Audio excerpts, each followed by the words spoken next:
Ladies and gentlemen, welcome back to our show. It's time again to disassemble the economic chaos swirling around central banks and governments, facepalm through policy mismanagement, and poke through the dollars and euros blown away like confetti in the wind. And today, buckle up, because we're diving deep into one of the most heated macroeconomic topics in months, the looming specter of Donald Trump's potential re-election and its consequences for an already frail European economic landscape.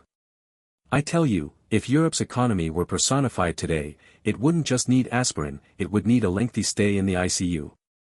But why? Let's break it down and bring the entire picture into focus. First things first, Donald Trump's return to the White House is no longer just a hypothetical scenario bound to late-night talk shows or think tank debates. As we approach the November 2024 U.S. presidential election, central bankers from Frankfurt to Stockholm are losing sleep over what lies ahead. The unsettling question is, how much more damage would Trump cause to the global economy, and particularly Europe's economy, if he pulls off a victory? Trump's trade war appetite is no secret. Central bankers keenly recall his presidency from 2017 to 2020, where tariffs and aggressive trade policies became a central feature of the former president's agenda. In his latest campaign rhetoric, he's promised to impose 60% tariffs on Chinese goods and as much as 20% on exports from nearly everyone else.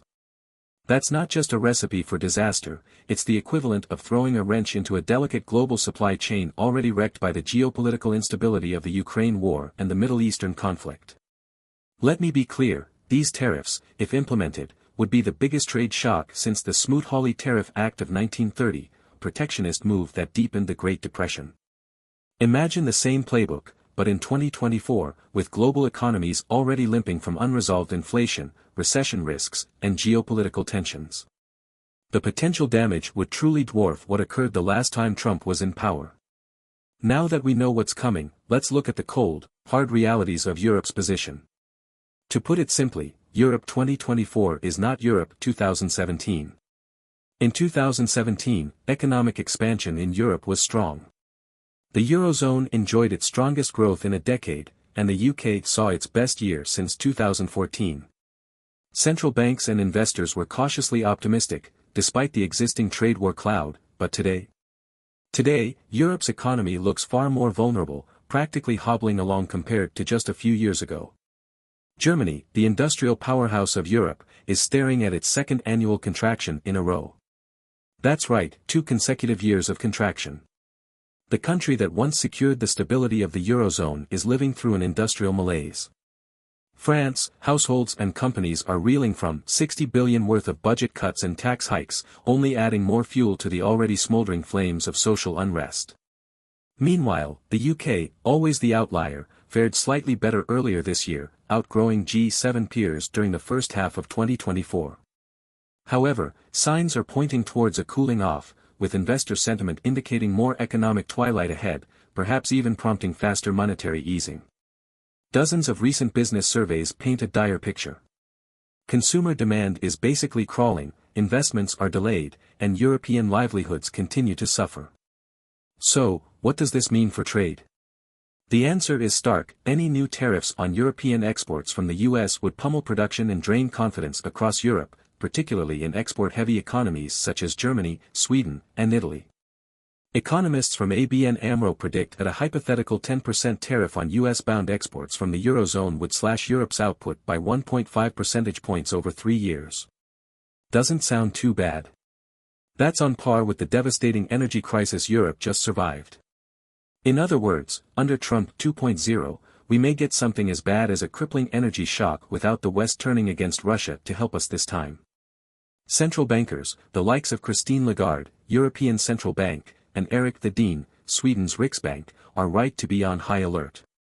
If Trump reignites a trade war, then Europe's inflation, which officials are just beginning to reel in, may spiral out of control again. Consider this: tariffs on Chinese goods would push up the costs of imported consumer products, as well as intermediary goods used in Europe's production sectors. Imagine this inflation-addled nightmare. Higher import prices due to geopolitical tensions. A stronger dollar boosting the costs of major international imports into Europe. Dampened investment as uncertainty throttles manufacturers and exporters. And yet, policymakers like Bundesbank President Joachim Nagel are warning that a strengthening US dollar would aggravate inflationary pressures, which is not good news for an ECB scrambling to meet its targets. Already, business sentiment across Europe is in tatters, with surveys showing that confidence is dwindling. Holger Schmieding from Berenberg observes that even the mere threat of tariffs would devastate the already fragile European business climate. Central banks wouldn't be able to sit by idly. We could see interest rate cuts again, this time much faster than previously anticipated. Tomasz Wielodek from T. Rowe Price even said a 50 basis point reduction could hit as early as January if the tariff threat gains momentum. But of course, the ECB and central banks can't save Europe's national economies by themselves. That's where fiscal policy would traditionally step in, but Europe's governments are already overextended. Now imagine a sizable trade war shock smashing into the Eurozone. What would governments do? Typically, countries would rely on fiscal easing and adopt emergency rescue plans. But there's a big catch: Europe, especially the major players like Britain and France, are strapped for cash after years of pandemic stimulus packages and energy crisis bailouts after Russia shut down the energy taps. Look at the numbers. The UK's debt-to-GDP ratio hit a 63-year high in 2023, now sitting at nearly 100%. France, meanwhile, is grappling with public debts around 112% of GDP, an astronomical figure that limits fiscal flexibility in times of crisis. The simple truth is, Europe's fiscal muscle is exhausted. There's just no room left to absorb new shocks. To make matters worse, social discontent is rising under the surface, with strikes and protests becoming an almost weekly occurrence in cities across France, Germany, the Netherlands, and more. Faced with increasing disruptions and resentment, even the possibility of enacting fresh spending initiatives in Europe would be met with political blowback. Just when the continent needs strong, coherent policy action, what do we have instead? Political chaos. Germany is limping toward its next general elections with a deeply unpopular coalition government.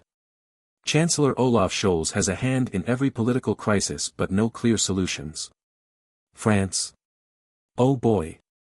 We don't even need to talk about it. President Emmanuel Macron is hanging by a thread, held hostage by a shaky minority alliance as challenges from populists and the far-right amplify in intensity. As if the gloomy economic dilemmas weren't enough, these leaders face divisive struggles in their home countries. The prospect of synchronized, region-wide action is aboard a sinking ship. During Trump's first stint in the White House, Europe at least had relative political coherence. But now? Good luck assembling the jigsaw puzzle of national interests. Where do we go from here? What's the way forward when Europe's economy looks more vulnerable than ever? Economists like Christine Lagarde and Andrew Bailey are keeping their cards close, although Lagarde, ever the trade war survivor, openly acknowledges the perils. Forward-looking central bankers hint at aggressive monetary easing to soften the blows. But let's be pragmatic. While monetary support might cushion the worst pressures, it won't provide the growth momentum Europe desperately needs. We may witness the backlash of Trump's economic policy making exporters panic, businesses halting investments, and households delaying consumption.